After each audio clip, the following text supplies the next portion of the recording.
మీరు విజయవంతంగా మీ పరిపాలన మొదలుపెట్టి ఈ విధంగా ముందుకు తీసుకోబోతున్నాము రాష్ట్రాన్ని ప్రగతి మార్గంలో, అభివృద్ధి మార్గంలో. అందులో ఏవైతే కొద్దిగా ఇబ్బందులు ఉన్నాయో, డెఫిషియన్సీస్ ఉన్నాయో, తక్కువలు ఉన్నాయో అవన్నీ కూడా ఈ విధంగా రిజాల్వ్ చేయబోతున్నాం. అంటే వైట్ పేపరు ఇదేందండి, వైట్ పేపర్ ఇచ్చేసి క్లీన్గా చేతులు ఎత్తేసినట్లుంది ప్రభుత్వం.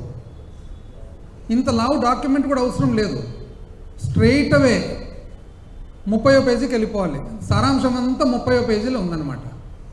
ఇంత లావు డాక్యుమెంట్ కూడా అవసరం లేదు.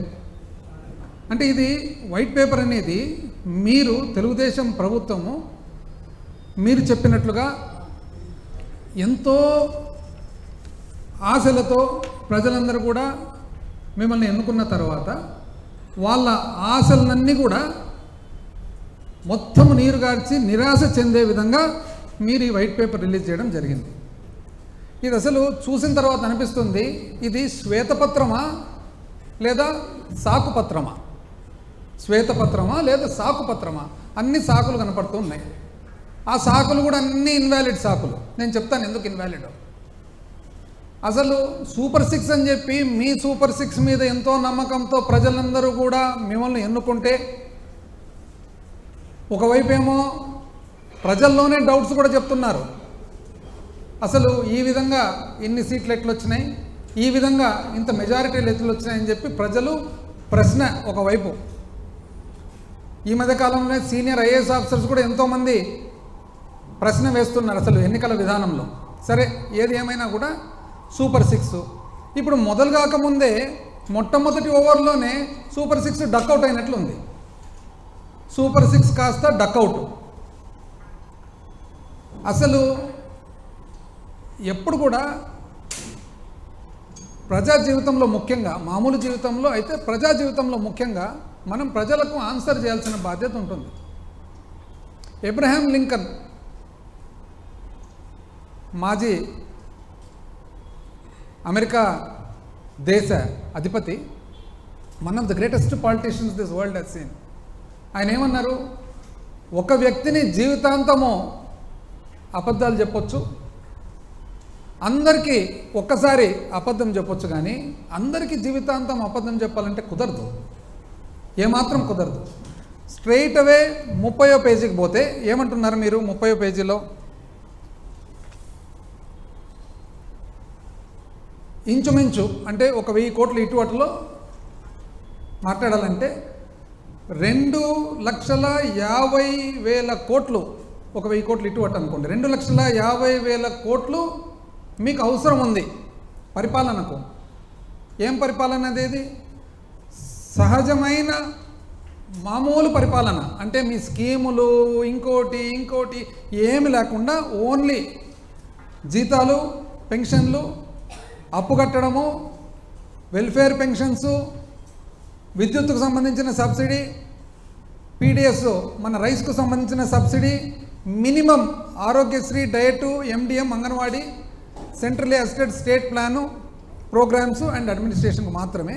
అయితే 2,40,000 కోట్లు మీకు ఆదాయం ఉంది. 10,000 కోట్లు అసలు ఈ మామూలు కేవలం జీతాలు, భత్యాలు, అప్పు అండ్ మన వెల్ఫేర్ పెన్షన్స్కు సంబంధించిన పరిపాలనకే 10,000 కోట్ల అప్పు ఉంది, తక్కువ అవుతుంది. కాబట్టి ఏం చేయాలి? అయ్యా, నువ్వు చాలా మేధావివని కదా నిన్ను ఎన్నుకునేది, నీకు అపారమైన అనుభవం ఉందని కదా నిన్ను ఎన్నుకునేది. ఈరోజు నువ్వు ఏం చేయాలి అని చెప్పి మీరే ప్రజలకు ప్రశ్న వేస్తే, ప్రజలతో పాటు పార్ట్నర్షిప్తో మనము ఆలోచన చేద్దాం. ఇంకేందండి పార్ట్నర్షిప్? ప్రజలు చేసే పని చేసేసినారు, ఇక మీది బాధ్యత. ప్రజలు ఏం చేస్తారు దీంట్లో? పార్ట్నర్షిప్. ప్రజలు వెయిట్ చేస్తున్నారు, వేచి అసలు ఎప్పుడెప్పుడు మీరు ప్రతి ఒక్క ఇంట్లో ఉండే ప్రతి పిల్లలకు అమ్మఒడిస్తారు, ఎప్పుడెప్పుడు 18 ఏళ్ళు నిండంగానే మహిళలకు మీరు నెలకు 1,500 ఇస్తారు, ఎప్పుడెప్పుడు 60 సంవత్సరాల ముందే 50 సంవత్సరాలకే మీరు 4,000 రూపాయలు పెన్షన్ ఇస్తారు, ఎప్పుడెప్పుడు మీరు రైతు భరోసా 20,000 రూపాయలు సంవత్సరానికి ఇస్తారు, ఎప్పుడెప్పుడు మీరు మన అన్ఎంప్లాయిడ్ యూత్కంతా కూడా, నిరుద్యోగులకు అందరికి కూడా మీరు నెల నెల డబ్బులు ఇస్తారని చెప్పి అసలు కాచుకొని ఉన్నారు అందరూ. మీరు ఇవన్నీ పక్కన పెట్టి సూపర్ 6ను డకౌట్ రూపంలో పక్కన పెట్టి అసలు మామూలుగా చేయవలసిన స్కీమ్ కూడా, అంటే ఈ సమయానికి 5 సంవత్సరాలు కూడా అసలు బళ్ళు తెరిచేటప్పటికి ఇవ్వవలసిన అమ్మఒడి కూడా ఇవ్వకుండా ఆలోచన చేద్దాము డేటా తీసుకోవాలి అంటే ఇదేందండి డేటా? అంటే మీరు 6 వైట్ పేపర్లు రిలీజ్ చేస్తారే, డేటా లేకుండానే రిలీజ్ చేస్తారా? అంటే డేటా లేకుండా వైట్ పేపర్ రిలీజ్ చేస్తారా? జగన్మోహన్ రెడ్డి గారు నిన్న మాట్లాడుతూ బాగా చక్కగా చెప్పినారు, ఏందుండండి డేటా, సింపుల్ డేటా కదా. పిల్లలు ఎంతమంది ఉన్నారు? 40 లక్షల చిల్లర మంది తల్లులు. పిల్లలు ఎంతమంది ఉన్నారు? 80 లక్షల చిల్లర మంది పిల్లలు. 80 లక్షల చిల్లరు ఇంటూ 15,000 మీరు చెప్పినదే. దానికేమి అంత పెద్ద డేటా ఏముంటుంది దీంట్లో? ఇంకా డేటా కావాలి అని అంటారు. అసలు ఎంత అన్యాయంగా అంటే ఫస్ట్ మొట్టమొదటి నుంచే మొదలు పెడితే ఏమన్నారు ఫస్ట్లో?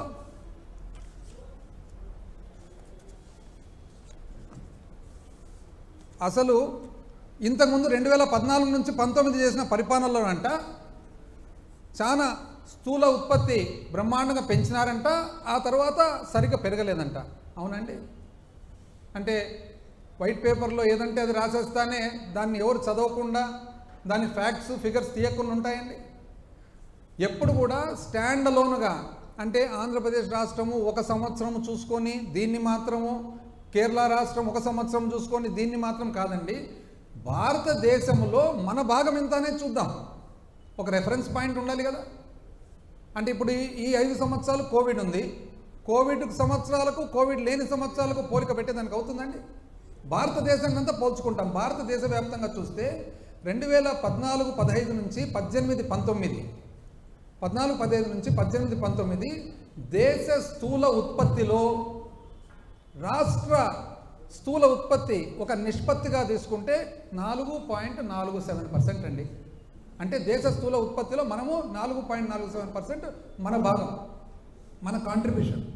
2019-20 నుంచి మనం 2023-24 అడ్వాన్స్ ఎస్టిమేట్స్ చూసుకుంటే దేశ స్థూల ఉత్పత్తిలో మన రాష్ట్ర స్థూల ఉత్పత్తి 4.82 అండి.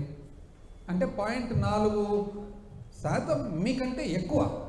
ఇప్పుడు ఎట్లా చెప్తున్నారండి అప్పుడు బాగా పెరిగింది ఇప్పుడు పెరగలేదని? అంటే మీ అంకెలు మాత్రం మీరు చూసుకుంటే సరిపోతుందా? రెఫరెన్స్ పాయింట్ వద్దా? అదేవిధంగా అసలు పరిశ్రమ గురించి మీరు మాట్లాడరు కదండి. పరిశ్రమ చూసినట్లయితే దేశ స్థూల ఉత్పత్తిలో పరిశ్రమ భాగం మాత్రము చూసుకుంటే, ఇండస్ట్రీ చూసుకుంటే 2014-15 నుంచి 18-19 2.9%. అంటే ఆంధ్ర రాష్ట్ర భాగము కాంట్రిబ్యూషన్ టు నేషనల్ జీడిపి చూస్తే 2.9% అయితే 2019-20 నుంచి 2023-24 అడ్వాన్స్ ఎస్టిమేట్స్ వరకు చూస్తే 4% అండి. పరిశ్రమ అప్పటికంటే ఇప్పుడు 1.1% పెరిగింది. ఎట్లా? దేశ స్థూల ఉత్పత్తిలో భాగంగా చూసినట్లయితే ఒక రెఫరెన్స్ పాయింట్తో. మీరు మాత్రం బయట పరిశ్రమ రాలేదు, పరిశ్రమ రాలేదు, పరిశ్రమ రాలేదు అంటారు. ఎంత అన్యాయం అండి. అసలు చూసినట్లయితే పర్ క్యాపిటా ఇన్కమ్ అండి, పర్ క్యాపిటా ఇన్కమ్ తగ్గింది అంటారు. చెప్తాను చూడండి. ఆంధ్రప్రదేశ్ రాష్ట్రము 2018-19 లాస్ట్ సంవత్సరం తెలుగుదేశం రిజిమ్లో మన పర్ క్యాపిటా ఇన్కమ్ వచ్చేసి 1,54,031 రూపాయలు అయితే అప్పటికి పెరుగుదల వచ్చేసి 13.98%. అయితే 2015-16 నుంచి 2018-19 చూసినట్లయితే ఆ పీరియడ్లో 2018-19 1,54,031 రూపాయలు అయితే పెరుగుదల వచ్చేసి 11.38%. సేమ్ థింగ్ 2019-20 నుంచి 22-23 చూసినట్లయితే 2022-23 సంవత్సరంలో 2,19,518 రూపాయలు పెరుగుదల వచ్చేసి 13.98 అంటే 14%. ఎవరు ఎక్కువ అండి? 18-19లో ఉన్న 11.4% ఎక్కువనా? 22-23లో ఉన్న 13.98 అంటే 14% ఎక్కువనా? అదేవిధంగా per capital income at current prices and growth rates చూస్తే 2018-19లో ఆంధ్రప్రదేశ్ రాష్ట్రము 1,54,031 రూపాయలు ఇప్పుడు ఏదైతే చెప్పినానో అంతటితో 18వ ర్యాంకులో ఉంది. భారతదేశంలో 18వ స్థానంలో ఉంది. అయితే పెరుగుదల, అప్పటి పెరుగుదల చూస్తే 11.38% ఏదైతే చెప్పానో ఇంతకుముందు, అప్పటి పెరుగుదల ప్రకారం చూస్తే భారతదేశంలో 13వ స్థానంలో ఉంది. అయితే అదే 2022-23కి వచ్చేటప్పటికి ఆంధ్రప్రదేశ్ రాష్ట్రం నేను చెప్పిన 2,19,518 రూపాయలు ఏదైతే ఉందో భారతదేశంలో 7వ స్థానంలో ఉంది. పెరుగుదలలో చూసినట్లయితే 13.98 ఏదైతే 14% ఇంచుమించు నేను చెప్పినానో 6వ స్థానంలో ఉంది. అంటే 2018-19 వాళ్ళ పీరియడ్లో మనము 18వ స్థానము పర్ క్యాపిటల్ ఇన్కంలో ఉంటూ పెరుగుదల మాత్రము 13వ స్థానంలో ఉన్నాము. ఈరోజు మనము 22-23కి వచ్చేటప్పటికి పర్ క్యాపిటల్ ఇన్కంలో 7వ స్థానంలో ఉంటూ పెరుగుదల 6వ స్థానంలో ఉన్నాము. లేదండి ప్రగతి ఎట్లా చెప్తున్నానండి? చెప్తాను, అన్నీ చెప్తాను, అయిపోయి ప్రెస్ కాన్ఫరెన్స్ అయినాక చెప్తాను. మధ్యలో ఆన్సర్స్ క్వశ్చన్స్ అంటే కష్టం కదా. అదేవిధంగా అన్నీ మీ క్వశ్చన్స్ అని లాస్ట్లో ఆన్సర్ చేస్తాను. ఈజ్ ఆఫ్ డూయింగ్ బిజినెస్ అండి. ఈజ్ ఆఫ్ డూయింగ్ బిజినెస్లో మేము నెంబర్ 1 అన్నారు. ఈజ్ ఆఫ్ డూయింగ్ బిజినెస్ చూసినట్లయితే 2015లో 2వ స్థానంలో ఉంటూ 2017-18కి వచ్చేటప్పటికి 1వ స్థానంకి వచ్చి రావడం జరిగింది. కరెక్టే. కానీ అప్పుడు ఈజ్ ఆఫ్ డూయింగ్ బిజినెస్ ఏ విధంగా లెక్కేసేవాళ్ళు? మనము సంస్కరణలు ఏవైతే చేస్తున్నామో అనే ప్రకారంగా ఈజ్ ఆఫ్ డూయింగ్ బిజినెస్ లెక్కేసేవాళ్ళు. 19-20 నుంచి 20-21 వరకు వచ్చేటప్పటికి వరుసగా 2 సంవత్సరాలు మా ప్రభుత్వంలో 1వ స్థానంలో ఉన్నాం. ఏ విధంగా 1వ స్థానంలో ఉన్నాము? 1వ స్థానంలో ఉండేది సంస్కరణలే కాకుండా ఫీడ్బ్యాక్ నుంచి, అంటే ప్రజలు ఇచ్చిన ఫీడ్బ్యాక్, పరిశ్రమ ఎవరైతే స్థాపించినారో వాళ్ళ ఫీడ్బ్యాక్, వ్యాపారస్తుల ఫీడ్బ్యాక్ నుంచి చూస్తే 1వ స్థానంలో ఉన్నారు. కానీ మీరు చెప్పే ప్రకారం అయితే అప్పట్లో ప్రగతి ఉంది, ఇప్పుడు లేదు అని అంటారు. ఎంత అన్యాయంగా చెప్తారండి అది. అదేవిధంగా డైవర్షన్ ఆఫ్ ఫండ్స్ త్రూ ఎంత అండి? ఇప్పుడు ఏ విధంగా డైవర్ట్ చేసినారండి? ఇప్పుడు లిక్కర్ ఏదైతే అమ్ముతామో ప్రభుత్వం లిక్కర్ సేల్స్ చేసినప్పుడు దాంట్లో ఒక 6-7 రకాల కాంపనెంట్స్ ఉంటాయి. ఒకటి లైసెన్స్ ఫీ, ఒకటి ఎక్సైజ్ డ్యూటీ, ఒకటి అడిషనల్ ఎక్సైజ్ డ్యూటీ, ఒకటి ప్రివిలేజ్ ఫీ, ఒకటి ఏఆర్ఈటీ, ఒకటి ఆర్ఈటీ, ఒకటి స్పెషల్ మార్జిన్, అదర్స్. అయితే ఇంతకుముందు తెలుగుదేశం ప్రభుత్వంలో రీటైల్ షాపులు ఉన్నప్పుడు లిక్కర్ సేల్స్ అన్నీ కూడా ఆ ఊర్లో ఉండే వాళ్ళు సిండికేట్ అయిపోయి వాళ్ళే తెలుగుదేశం వాళ్ళే లిక్కర్ షాప్ నడుపుతూ సిండికేట్ అయ్యి ఆ సిండికేట్లో భాగంగా ఎంఆర్పి ఏదైతే ఉందో అంతకంటే ఎక్కువ అమ్మేవాళ్ళు. అంటే ఉదాహరణకు ఒకవేళ బియర్ బాటిల్ ఒకటి 100 రూపాయలు అయితే ఒక 10 రూపాయలు 20 రూపాయలు వాళ్ళు సిండికేట్ చేసుకొని ఆ ఊర్లో ఎక్కువ అమ్మేవాళ్ళు. మా ప్రభుత్వం వచ్చిన తర్వాత ప్రభుత్వం ఎప్పుడైతే సేల్స్ స్టార్ట్ చేసిందో ఆ సేల్స్ స్టార్ట్ చేసిన తర్వాత ఆ అనాథరైజ్డ్గా అనధికారికంగా ఏదైతే ఎక్కువ రేట్ అమ్ముతున్నారో అందాజుగా అది ఎంత అని కనుక్కొని దాన్ని ఏఆర్ఈటీ, అంటే ఉదాహరణకు 100 రూపాయల బీర్ ఒకవేళ 110 రూపాయలు అమ్మే పాటైతే ఆ 10 రూపాయలు అనధికారికంగా ఏదైతే వసూలు చేస్తూ ఉన్నారో అది ఏఆర్ఈటీ అని పెట్టి ఆ ఏఆర్ఈటీ అడిషనల్ రీటైల్ ఎక్సైజ్ ట్యాక్స్ పెట్టి ఆ ఏఆర్ఈటీని ప్రభుత్వంకు సంబంధించిన స్టేట్ డెవలప్మెంట్ కార్పొరేషన్కు సంబంధించిన అప్పు దిద్దేదానికి ఎస్క్రో చేసి ఆ అప్పు కూడా ఏ విధంగా చేయడం జరిగింది? అది చట్టపరంగా అసెంబ్లీలో చట్టం చేసి చేయడం జరిగింది. ఆ అప్పు కూడా దేనికి? కేవలం 4, రైతు భరోసా, అదేవిధంగా ఆసరా, అదేవిధంగా చేయూత, అదేవిధంగా అమ్మఒడి, కేవలం 4 కార్యక్రమాలకు మాత్రమే. అంటే ఒక మందు సీసా అమ్మితే మందు సీసా మీద అనధికారికంగా ఎవరైతే సంపాదిస్తున్నారో అనధికారికంగా సంపాదనను అధికారికంగా తీసుకొని ఆ డబ్బులతో మాత్రమే ఈ 4 మంచి స్కీములు జరిగితే దాన్ని అన్యాయం అండి అని అన్నారు. మరి ఈరోజు మేధావులు కదా, మేధావులు అయితే మరి ఏ విధంగా మీరు 2 నెలలు అయినా కూడా ఇంచుమించు అదే సేల్స్ నడుపుతున్నారండి? ఎందుకు నడుపుతున్నారు అదే సేల్స్? అదేవిధంగా స్టేట్ ఫైనాన్షియల్ కార్పొరేషన్ ఏదైతే పెట్టినారో ఏమన్నారు? Rerouting diversion of funds. Maritime board, Streenidhi, mineral development corporation, ఇటువంటివి ఎన్నో సంస్థలు. వాస్తవానికి ఈ సంస్థల్లో ఏవైతే డబ్బులు ఉన్నాయో ఆ డబ్బులన్నీ కూడా అవి బ్యాంకుల్లో పెట్టేవాళ్ళు, అవసరానికి మాత్రం వాడుకునేవాళ్ళు. బ్యాంకులు ఏదైతే పెడుతున్నారో ఆ బ్యాంకు బదులు స్టేట్ ఫైనాన్షియల్ కార్పొరేషన్ సర్వీసెస్ అని చెప్పి ఒక కంపెనీ ఫ్లోట్ చేసి, ప్రభుత్వ కంపెనీ, ఆ కంపెనీలోకి తీసుకొని ఆ బ్యాంకు కంటే కూడా 1.5% ఇంచుమించు ఎక్కువ వడ్డీ ఇస్తూ ఆ డబ్బులు ప్రభుత్వ ఖర్చులకు వాడడం జరిగింది. తప్పేముందండి దీంట్లో? ఏం తప్పుంది అంటే బ్యాంకులో పెట్టినారు, బ్యాంకు బదులు 1.5%, 0.5% ఇంకా ఎక్కువ వడ్డీ ఇవ్వడం జరిగింది. అదే కంపెనీలోకి తీసుకోవడం జరిగింది. ఆ కంపెనీ ఏది? Under the companies act. అది ఎవరు? ఆర్బీఐ కింద ఉండే కంపెనీ. అది ఆడిట్ ఎవరు చేస్తున్నారు? సిఏజీ చేస్తుంది ఆడిట్. ఏ విధంగా దీన్ని తప్పంటున్నారు? దీనివల్ల చాలా చెల్లాచెదురు అయిందంట. ఎట్లయితుందండి చెల్లాచెదురు?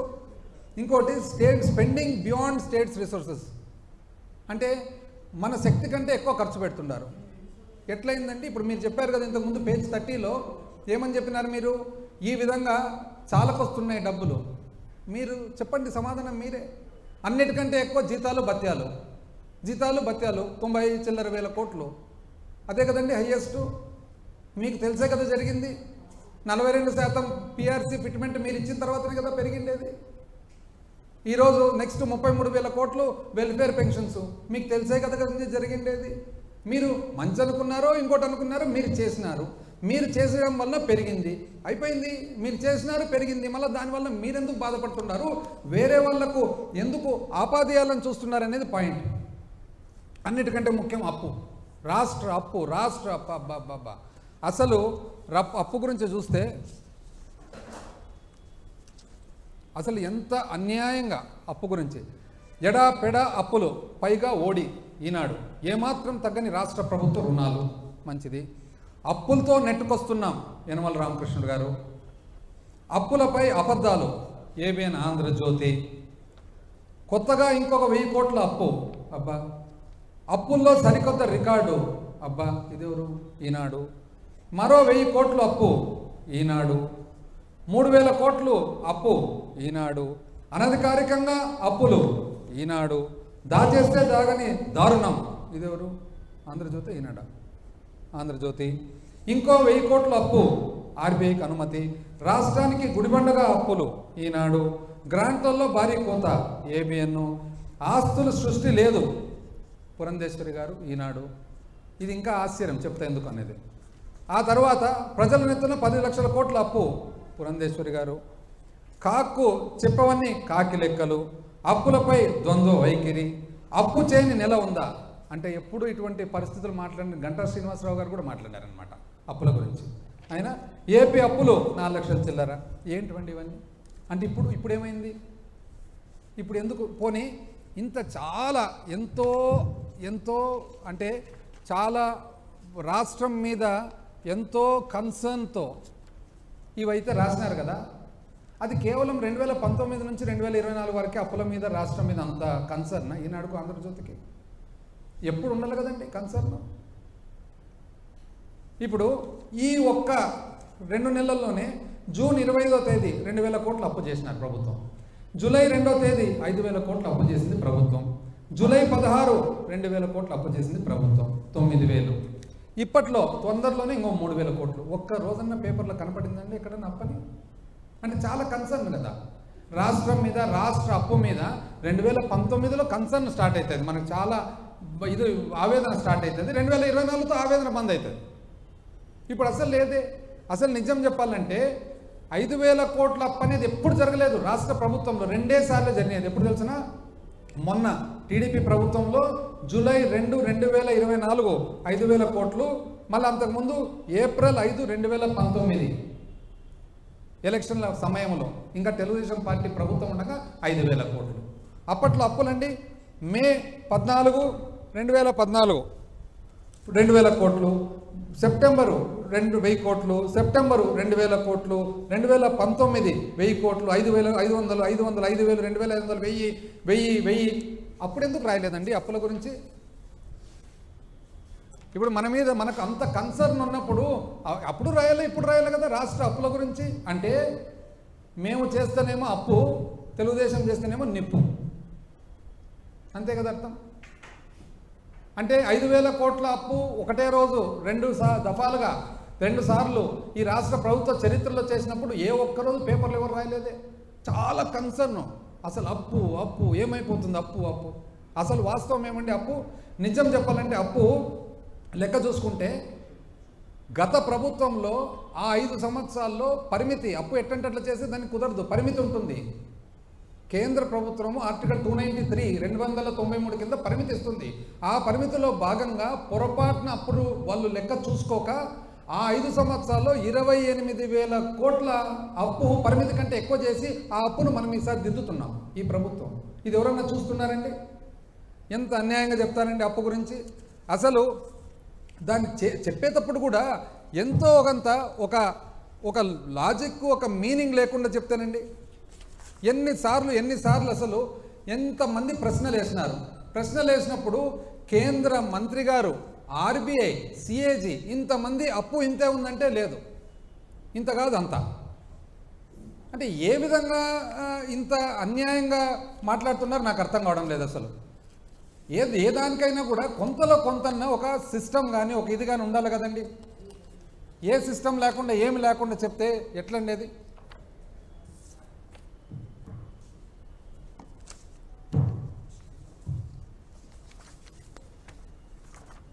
నిన్న ముఖ్యమంత్రి గారు చెప్పడం జరిగింది ఏమని, యావరేజ్గా 21% 2014 నుంచి 15లో పెరిగితే 12% చిల్లర 2019 నుంచి 24 వరకు పెరిగిందని లెక్కలతో పాటు ఇచ్చినారు. ఏం లెక్కలు?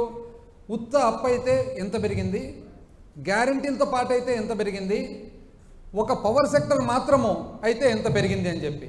ఒక్కరన్నా దాన్ని యాక్చువల్స్ దాన్ని పోని అది కరెక్ట్ కాదు అని అంటే దాన్ని కరెక్ట్ కాదని చెప్పాలి కదా, అది చెప్పరు. మరి కేవలము దుష్ప్రచారము, మరి అన్యాయమైన ఆరోపణలు తప్ప ఎంతో కొంత సిస్టమ్ ఉండాలి కదండి. సిస్టమ్ లేకుంటే ఎట్లా? వాస్తవానికి నిజం చెప్పాలంటే అసలు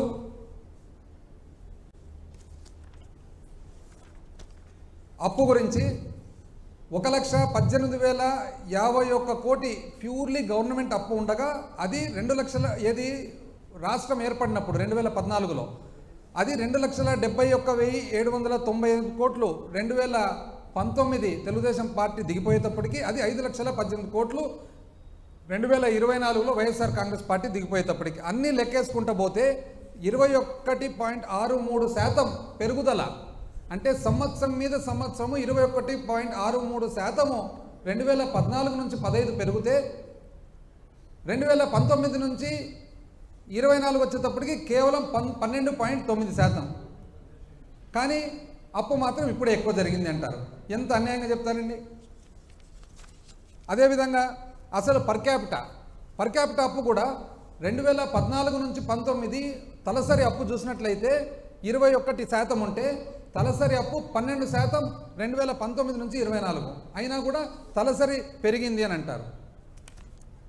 ఇంత అన్యాయంగా చెప్తే ఎట్లండి? అసలు మనం కూడా జర్నలిస్ట్గా మనం ఏదన్నా కొద్దిగా విశ్లేషణ చేసి రాసేటప్పుడు దానికి ఒక సమ్ బేసెస్, ఎంతో కొంత ఫ్యాక్చువల్ పొజిషన్. ఇప్పుడు పొలిటికల్ లీనింగ్స్ ఉండొచ్చు, ఒక్కొక్క మీడియా సంస్థకు ఒకరోజు పొలిటికల్ లీనింగ్స్ ఉండొచ్చు. నిజం చెప్పాలంటే వాస్తవము పొలిటికల్ పార్టీ తరఫున డైరెక్ట్గా పేపర్ ఉండేది ఎవరండి? ప్రజాశక్తి, విశాలాంధ్ర. వాళ్ళు ఎప్పుడన్నా రాంగ్ రాసినారండి? ఎప్పుడన్నా వాళ్ళు రాంగ్ రాసినారా? నాకు తెలిసి ఎప్పుడు కరెక్ట్గా ఉంటుంది వాళ్ళది. ఇన్ఫ్యాక్ట్ పొలిటికల్ పార్టీ తరఫున డైరెక్ట్గా పేపర్ పెట్టుకున్నారు కాబట్టి ఏదన్నా ఇటో అటో రాజకీయంగా రాయాలంటే వాళ్ళు రాయాలి, కానీ మిగతాది ఏదండి ఇంత అన్యాయంగా రాసేది? ఇది కాక ఫైనల్గా 31 పేజీకి వచ్చేసినారు. 31 పేజీకి వచ్చి ఫైనాన్షియల్ స్ట్రెస్, డిస్ట్రెస్. ఏమంటారు డిస్ట్రెస్ ప్రకారము? 2 లక్షల అంటే మీరు చెప్పే ప్రకారము మీరేమన్నారు? ఫస్ట్ మీరు నన్ను గెలిపించుకోండి, బ్రహ్మాండమైన పరిపాలన ఇస్తాను, నేను సూపర్ 6 ఇస్తాను, ఇంటింటికి చూసినారు కదండి వీడియోలో వాళ్ళ మంత్రి ఒక ఆయన అసలు ఇంటింటికి పోవడము, అమ్మ ఎంతమంది ఉన్నారు పిల్లలు, నీకు 15, నీకు 15, నీకు 15, నీకు 15, 60 ఇట్లా 15, 16, 17, 18 ఇష్టాంతరాన్ని చెప్పుకుంటా ఇండ్లు తిరుగుతున్నాయి. పాపం అమాయకమైన పేద ప్రజలు ఎవరైనా కానీ ఎంతో కొంత పాపం ఆశ. మీరేమంటారు? సంపద సృష్టిస్తా అంటారు. ఈరోజేమో సూపర్ 6 ఫస్ట్ ఓవర్లోనే డక్అవుట్. చేతులు ఎత్తేస్తారు. అంటే మీరేమంటున్నారు ఇప్పుడు? అసలు సంపదలో మేము స్పెషలిస్ట్ అంటే అది కూడా చూద్దాం. ఇప్పుడు సంపదలో మీరిగిన స్పెషలిస్ట్ అయితే మీది పాత రికార్డు ఉంది కదా, చూద్దాం. 2014-15 అప్పుడు రాష్ట్ర రెవెన్యూ, స్టేట్స్ ఓన్ రెవెన్యూ 90,672 కోట్లు. 90,672 కోట్లు. 2018-19 మీరు దిగిపోయేటప్పటికీ అది ఎంత అయింది? 1,14,671 కోటి. 1,14,671 కోటి. అంటే సంవత్సరం మీద సంవత్సరం పెరుగుదల CAGR చూస్తే 6.09. మాకు పరిపాలన రాదు కదండి. మీరు ప్రజలకు అందరికీ చెప్తున్నారు కదా మాకు పరిపాలన రాదని చెప్పి. మాకు చూద్దాం ఎట్లుందో. 2019-20 1,11,034 అయితే 2022-23 REకి వచ్చేటప్పటికి, రివైజ్ ఎస్టిమేట్స్కి వచ్చేటప్పటికి 1,76,448. అంటే ఎంతండి? 16.7% సంవత్సరం మీద సంవత్సరం పెరుగుదల. ఇప్పుడు రాష్ట్రం బాగుందా లేదా అనే దానికి నిర్ధారణ ఏ విధంగా చూసుకుంటారు? రాష్ట్రానికి వచ్చే ఆదాయం అనేది ఒక ముఖ్యమైన విధానం కదా. రాష్ట్రానికి వచ్చే ఆదాయం చూస్తే 2014-15 నుంచి 2018-19 6% మాదిరిగా మీరు పెంచితే 2018-19 నుంచి 23-24 వచ్చేటప్పటికి 16% మేము పెంచినాం. కానీ మీకు సంపద సృష్టి వస్తుంది, మాకు మాత్రం సంపద సృష్టి రాదు అని చెప్పి చెప్తారు. పోనీ ఏ విధంగా మీరు బడ్జెట్ చేయలేకుండా ఉన్నారండి? ఎందుకు అంత సింపుల్ డాక్యుమెంట్ కదా బడ్జెట్, ఎందుకు మీరు చేయలేకుండా ఉన్నారు బడ్జెట్? ఇప్పుడు మేము చేసినాం కదా, జూలైలోనే బడ్జెట్ చేసినాము, ఎందుకు మీరు చేయలేకుండా బడ్జెట్? అసలు ఇప్పుడు ఓటన్ అకౌంట్ బడ్జెట్ మేము ప్రజెంట్ చేసినాం. ఓటన్ అకౌంట్ బడ్జెట్లో మేము టోటల్ ఎక్స్పెండిచరు 2,79,279 2,79,279 కోట్లు చూపించినాం బడ్జెట్. ఎంత వచ్చిందండి? 2,75,276 కోట్లు. అంటే మేము చూపించిన 2,79,279 కోట్లకు గాను అందాజుగా ఒక 4,000 కోట్ల కంటే తక్కువ డిఫరెన్స్తోనే బడ్జెట్ కంప్లీట్ చేసాం. మీరెందుకు చేయలేకుండా ఉన్నారండి? మీరు ఎందుకు చేయలేకుండా ఉన్నారంటే మీకు తెలియక కాదు. ఏముంటాయి దాంట్లో బడ్జెట్ ఫిగర్స్ ఏమంటే దాంట్లో రాబడి ఎంత ఉంటుంది, మీరు మూలధన వ్యయం ఎంత ఉంటుంది, మీరు ఖర్చు పెట్టేది ఎంత అని చెప్పి. మీకు 2 కారణాల వల్ల మీరు బడ్జెట్ పెట్టడంలే. ఎందుకు పెట్టడం లేదంటే, ఒకటి, ఎప్పుడైతే మీరు బడ్జెట్ పెడతారో అసలు అప్పు ఎంతను చూపించాల్సి వస్తుంది. అసలు అప్పు ఎంతైతే చూపిస్తారో మీరు చెప్పిన, ఒకరైతే 14 లక్షలు, ఒకరు 13 లక్షలు, ఒకరు 10 లక్షలు, ఒకరు 12 లక్షలు. ఏందండి అన్యాయంగా? అరే ఒకవైపు కేంద్ర ఆర్థిక శాఖ మంత్రి వర్యులు చెప్పినారు ఏమని, అప్పు ఎంత ఉందని. ఒకవైపు CAG రిపోర్ట్ ఇస్తుంది, ఒకవైపు RBI రిపోర్ట్ ఇస్తుంది. అది కాదని చెప్పి ఎవరు కొద్ది వాళ్ళు. అసలు అక్కడ కేంద్ర ఆర్థిక శాఖ మంత్రి వర్యులు స్టేట్మెంటు 4 లక్షల చిల్లర కోట్లు ఇస్తే ఇక్కడ బీజేపీ స్టేట్ ప్రెసిడెంటు 13 లక్షలు అంటారు. ఎక్కడ 4, ఎక్కడ 13? ఏమన్నా అర్థం ఉంది అది ఇళ్లలో? అసలు ఇంత అన్యాయంగా దాంట్లో ఎట్లా? ఇప్పుడు చివరికి ఏం చేసినారు? 9,74,556 అంటారు. అది ఏ విధంగా? 4,38,278 రాష్ట్ర అప్పది ఒప్పుకుంటున్నాం, okay. Public account liability 80,914, okay. Corporation మీరు 2,48,000 అంటున్నాం, మేము కాదు 2,18,000 అంటున్నాం. కార్పొరేషన్ ఎట్లా తప్పపోతాయండి? కార్పొరేషన్ అకౌంట్స్ అన్నీ కూడా ఏ అకౌంట్ చూసినా కూడా పబ్లిక్ కంపెనీస్ అవి. అంటే ఎలక్ట్రిసిటీ డిస్కాము, సివిల్ సప్లైస్ ఇవన్నీ కూడా ఆడిట్ జరుగుతుంది. కంపెనీస్ యాక్ట్ కింద ఫార్మ్ అయిన కంపెనీలో ఆడిట్ జరుగుతుంది. ఆ ఆడిట్ ఎవరు? CAG ఆడిట్ చేస్తుంది. ఎట్లా తప్పిస్తారండి వాళ్ళు? రెండో పాయింట్, సివిల్ సప్లైసు, పవర్ సెక్టరు 36,000 కోట్లు, 34,000 కోట్లు. అంటే డబుల్ ఎంట్రీనా? ఆల్రెడీ మీరు చెప్పిన కార్పొరేషన్ డెట్లో కార్పొరేషన్ లోపల వచ్చేస్తాయి ఇవి. రెండోసారి మళ్ళీ చూపిస్తారు. అంటే అంత అమాయకంగా ఉంటామా? అంటే ఒకవైపు ఆల్రెడీ కార్పొరేషన్ అప్పు కింద చూపిస్తారు, మళ్ళీ పవర్ది ఇంత అప్పు అని చెప్తారు. ఎట్లా వస్తుందండి? Out standing due to vendors అంటే కాంట్రాక్టర్లకు అప్పులంట. 90,000 కోట్లు ఇంకా అప్లోడ్ చేయలే అంటారు. అప్లోడ్ చేయని ఎట్లా చెప్తారండి మీరు అప్పని? అప్లోడ్ అయితే కదా మీకు తెలిసేది. అయిపోతుందమ్మా, అన్నీ అయిపోయి, తొందరపడకు, ఉంది కదా టైం. అదేవిధంగా డ్యూస్ టు ఎంప్లాయీస్ ఒప్పుకుంటున్నాం. ఈ విధంగా చూస్తే ఎంత వస్తుందండి? ఇంచుమించు మేము చెప్పిన 7 లక్షల చిల్లర కోట్లకు దరిదాపుల దగ్గరకు వస్తుంది.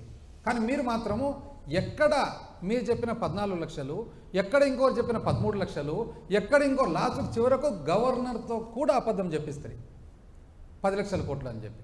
ఇప్పుడు దాన్ని రీచ్ కావాలా, ఎట్లా రీచ్ కావాలనేది దీనివల్ల మీరు ఇప్పుడు బడ్జెట్ ప్రజెంట్ చేయడంలే. రెండవది, మీరు బడ్జెట్ ఎప్పుడైతే ప్రజెంట్ చేస్తారో ఆటోమేటిక్గా బడ్జెట్లో మీరు మీ స్కీములన్నీ పెట్టాల్సి వస్తుంది కదా. ఇప్పుడు మీరేమంటున్నారు, డక్అవుట్ అన్నారు, ఏం చేసేదానికి కుదరదు కాబట్టి ఏం చేయాలనో ప్రజలతో సంప్రదిద్దామని. అంటే మీరు చాలా మేధావని చెప్పి మిమ్మల్ని ఇంత పెద్ద మెజారిటీతో ఎన్నుకుంటే మీరు ఇప్పుడు మళ్ళీ ప్రజలను అడుగుతామంటే అసలు ఇంతవరకు ఇవ్వవలసిన సింగిల్ అమ్మఒడి కూడా ఇలా నీకు 15 నీకు 15 నీకు 15 నీకు 15 అని చెప్పి తిరుగుతారు ఇండ్లు. సింగిల్ 15 ఇలా ఇంతవరకు. మేము ఎట్లా నడిపినాం బడ్జెట్? 2,79,279 కోట్లు పెడితే 2,55,000 కోట్లు, అంటే కేవలం 4,000 కోట్ల డిఫరెన్స్తో నడిపినాం కదా. అన్ని స్కీములు ఇస్తాం కదా. చివరకు ఎలక్షన్లప్పుడు రావాల్సిన ఆసరా చేయూత కూడా మీరు ఆపుతుంది, కంప్లైంట్ చెప్పి ఆపుతుంది, మోడల్ కోడ్ అని చెప్పి. కంప్లైంట్ అయిపోతానే మళ్ళీ ఎలక్షన్ పోలింగ్ అయిపోతానే ఇచ్చిరు కదా, తూచా తప్పకుండా. అంత సులభంగా ఉండదండి, చాలా కష్టపడాల్సి వచ్చింది. మీకు ఒకటి అసలు ఎవరికి తెలియని విషయం చెప్తా. మొట్టమొదటి సంవత్సరము ఈ విధంగా పెట్టినప్పుడు చాలా కష్టమవుతుందని చెప్పి ఫైనాన్స్ మీటింగ్లో మేము కూర్చుంటే, చాలా కష్టమవుతుందని ఫైనాన్స్ మీటింగ్లో కూర్చుంటే అప్పుడు జగన్మోహన్ రెడ్డి గారు ఏమన్నారు తెలిసిన, ఇది నేను ఇచ్చిన మాట, ఇది మేనిఫెస్టోలో పెట్టడం జరిగింది, ఇది పేదవారికి, చాలామందికి తెలియదు ఎందుకంటే క్లోజ్ డోర్లో జరిగినది, ఇది పేదవారికి సంబంధించిన వాగ్దానము, ఇది తప్పేదానికి కుదరదు, ఇది అంటూ ఒకవేళ తప్పాల్సి వస్తే నేను దిగిపోతాను అన్నాడు. ఇట్లా అన్నాడు, నేను దిగిపోతాను అన్నాడు. నేను దిగిపోతానంటే అంత మాట ఎందుకని చెప్పి మేమంతా రాత్రి పగులు, మేము కానీ మా ఆఫీసర్లు కానీ, కోవిడ్ అప్పుడు ఎవరికి తెలియదు, ఈరోజు అంత పెద్ద మనుషులందరూ మాట్లాడుతున్నారు. కోవిడ్ అప్పుడు ఏరోప్లేన్ ఎక్కే వాళ్ళు ఎవరు లేరు భయపడి. ఫస్ట్ ఫేజ్ కోవిడ్లో అసలు ఏరోప్లేన్ ఎక్కాలంటే భయము, ఎందుకంటే కోవిడ్ ఫస్ట్ వచ్చినప్పుడు కోవిడ్ అంటూ వస్తే, కరోనా వస్తే చావు ఖాయం అనే లెక్క. ఆ లెక్కలో ఖాళీ ఎయిర్పోర్ట్లు, ఖాళీ ప్లేన్లలో మేము తిరిగినామండి.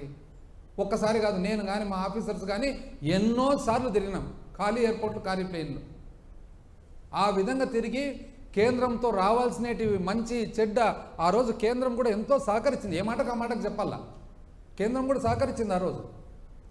ఆ సహకారంతో పట్టుదలతో జగన్మోహన్ రెడ్డి గారు ఖచ్చితంగా పేదలకు ఇచ్చిన మాట చేయాలంటే ఆ రోజు చేసినాం. కానీ ఊరుకూరుకునే పోయి వాగ్దానం వచ్చి నీకు 15 నీకు 15 నీకు 15 అని చెప్పి ఈరోజు నా వల్ల ఏం కాదు, సూపర్ 6 కాదు, డక్అవుటు, ఇదేందండి. అందుకని నేను చెప్తున్నాను, ఏం శ్వేతపత్రం అంటారు దీన్ని, సాకుపత్రం అంటారు. ఇది ఎట్లుందంటే, నాకు 2014 ఎమ్మెల్యే అయిన తర్వాత మన పెద్ద ఆయన మైసూరారెడ్డి గారు ఉన్నారు కదా, మైసూరారెడ్డి గారు ఒక మంచి ఇది చెప్పినారు. ఏమనంటే మేమేమైనా చెప్తే కథ చెప్పినారంటారనమాట. ఇప్పుడు మేము ఏదన్నా చెప్పినప్పుడు ఒక సామాన్య మానవునికి, మామూలు మనిషికి సింపుల్గా అర్థమయ్యేదానికి చెప్తే, ఒక ఉదాహరణగా చెప్తే అది కథ అంటారు.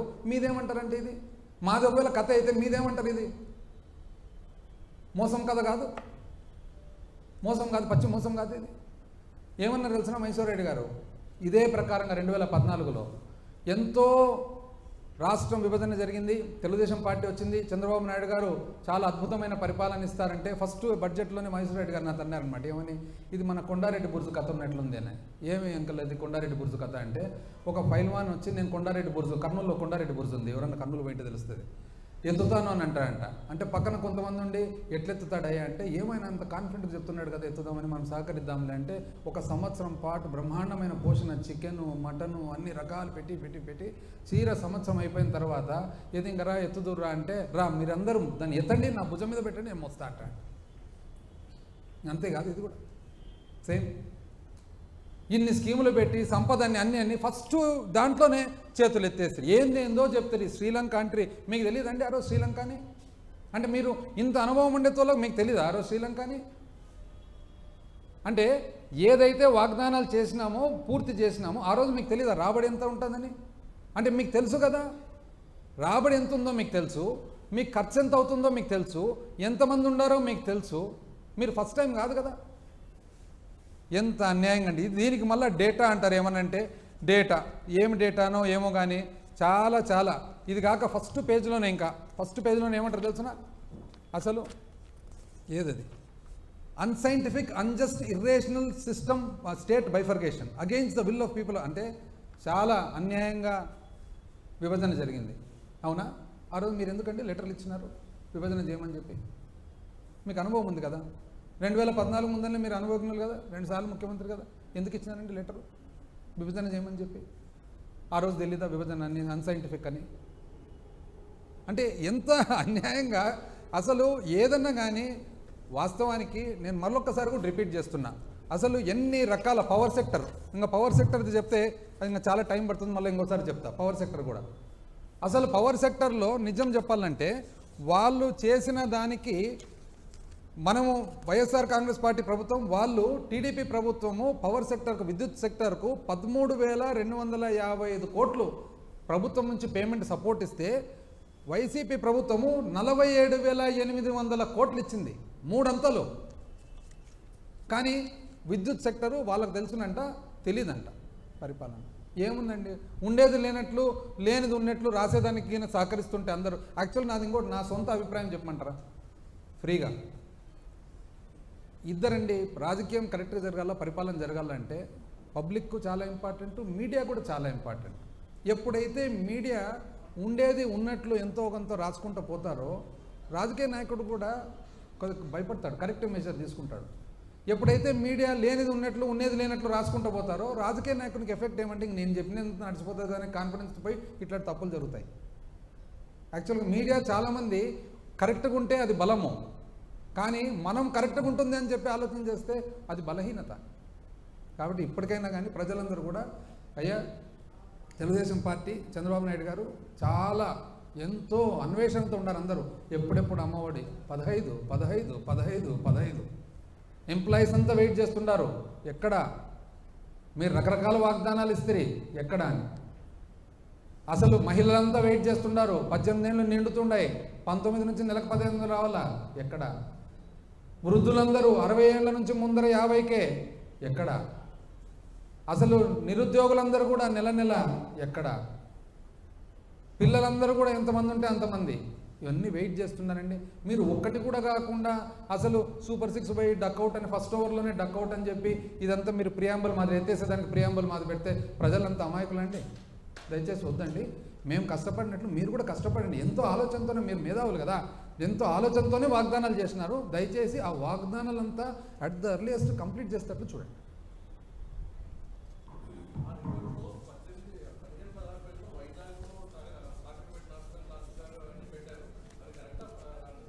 ఒకటండి, ఒకవేళ ఏదన్నా ప్లెడ్జ్ అంటూ చేసింటే వాళ్ళ ఆధారాలతోనే పెట్టింటారు కదా కదా. నేనైతే I'm not aware of the exact pledging documents. ఆధారం ఉండే పెట్టింటారు, ఆధారం లేకుండా ఎందుకు పెడతారు వాళ్ళు? వాళ్ళైనా కూడా అంత పూర్తి అన్యాయంగా ఆధారం లేకుండా పెట్టారు. జనరల్గా ఓటన్ అకౌంట్ అనేది లిమిటెడ్ పీరియడ్, 1 నెల 2 నెలలు పెడతారు. ఎందుకంటే అది కూడా ఓటన్ అకౌంట్ ఎందుకు వచ్చిందంటే కేంద్ర బడ్జెట్ ఎప్పుడు కూడా ఫిబ్రవరిలో మొదలైతే యాక్చువల్ అప్రోప్రియేషన్ మార్చ్ తర్వాత జరుగుతుంది. అయితే మార్చ్ ఏప్రిల్ నెలలో ఫైనాన్షియల్ ఇయర్ స్టార్ట్ అవుతుంది కాబట్టి జీతాలు అట్లాంటి ఏదైతే మన కమిటెడ్ అండ్ ఎసెన్షియల్ ఎక్స్పెండిచర్ ఉందో ఆ ఎక్స్పెండిచర్ వరకు చేసుకునే దానికి ఓటన్ అకౌంట్. అయితే fresh schemes, new schemes vote on అకౌంట్లో పెట్టి జనరల్గా ఓటన్ అకౌంట్ అవసరం లేదు. 2019లో మేము వచ్చినప్పుడు ఇమీడియట్గా పెట్టేస్తాం కదా. కోవిడ్ అప్పుడు కూడా పెట్టినాం కదా షార్ట్ ఓటన్ అకౌంట్. కోవిడ్ అప్పుడు వెరీ షార్ట్.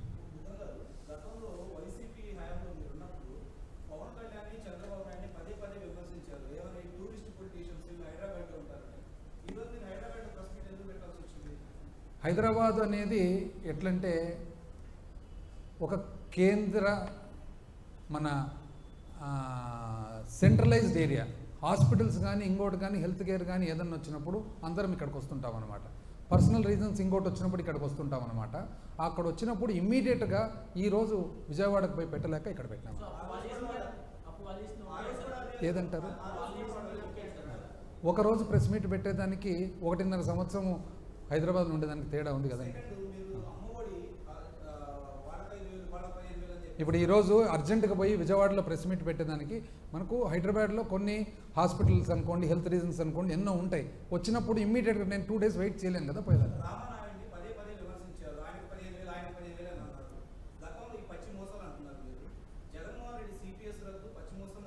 ఏదంటారు? అందుకనే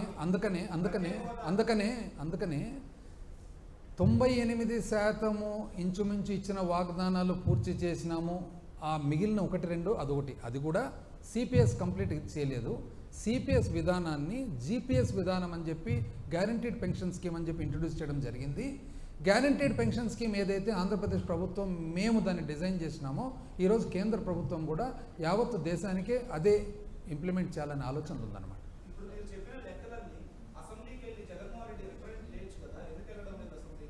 అసెంబ్లీకి ఎందుకు వెళ్ళడం లేదంటే మీరు చూస్తున్నారు కదా పరిస్థితులు అక్కడ. అది మీరు అసెంబ్లీకి పోయి అక్కడ పోయితే తెలుస్తుంది అనమాట పరిస్థితులు ఎట్లుంటాయని.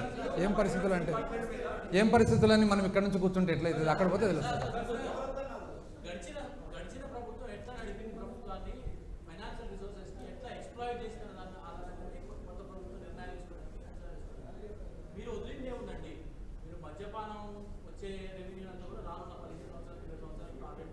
Wait no no no no no మీరు ప్రభుత్వ ఒకటి వినండి అమ్మా, చెప్తా. ఇప్పుడు మీరు ప్లెడ్జ్ చేసిన కాదు 2,50,000 కోట్ల బడ్జెట్ యావరేజ్ తీసుకుంటే 5 సంవత్సరాల మీద 12,50,000 అవుతుంది. ప్లెడ్జ్ చేసినది 250 కోట్లు సరేనా. 12,50,000 కోట్ల బడ్జెట్ మీద 250 కోట్లు ప్లెడ్జ్ చేసిండేది. అదొకటి. రెండో పాయింట్ ఏదైతే మీరు చెప్పినారో మద్యపానం మీద ఇది ఒరిజినల్ ఇన్కమ్ కాదు. ఏదైతే ప్రైవేటు రీటైల్ వ్యాపారస్తులు అమ్మవలసిన రేటు కంటే కూడా ఎక్కువ రేటుకు అమ్ముతున్నారో అది మాత్రమే చేసినారు తప్ప ఒకవేళ ప్రైవేట్కి నడిపింటే ఆ డబ్బులు వచ్చేటివే కాదు. పెరిగింది కదమ్మా, నువ్వు స్టడీ చేయలేదని అర్థం. జిఆర్ చాలా పెరిగింది, చూసుకోండి. జిఆర్ పెరిగిందమ్మా.